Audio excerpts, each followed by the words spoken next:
if we look at where we are in the 2020 movie of financial markets, the lead actor is inflation, just introducing another actor, which is interest rates, and they're both about to awaken the nasty dragon, which is the 300 trillion of debt that the world has, which is twice what it had in 2007.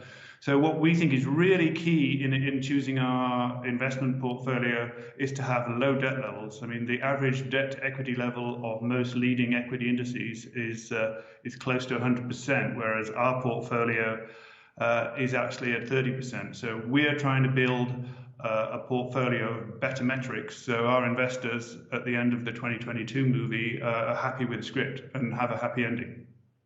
Richard-Mark, I see you also like the UK home builders.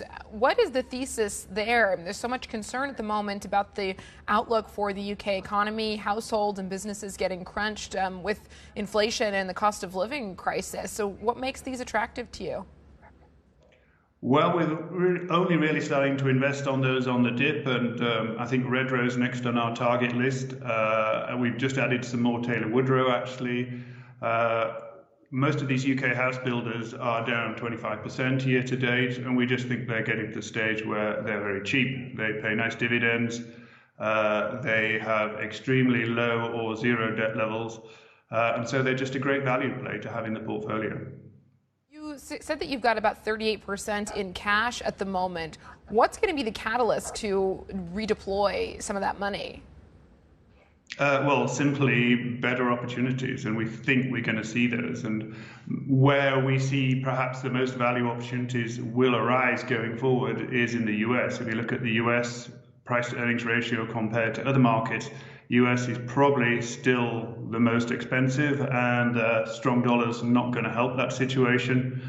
I mean, even in the UK, the FTSE, which has been one of the best performing markets this year because of its commodity components, still has a price to earnings ratio of 17.5, which is by our standards relatively high. The price to earnings ratio of our portfolio is 11. So it's just a question of waiting for those opportunities. And if we go back to the end of 2018, we saw a lot of those opportunities arise very quickly in that big sell-off we saw then. And we took the exposure up to 95%. And so we have a list of stocks we want to buy at defined price levels, depending on the evolution of the performance of those companies. But we're very clear about where that money will go to.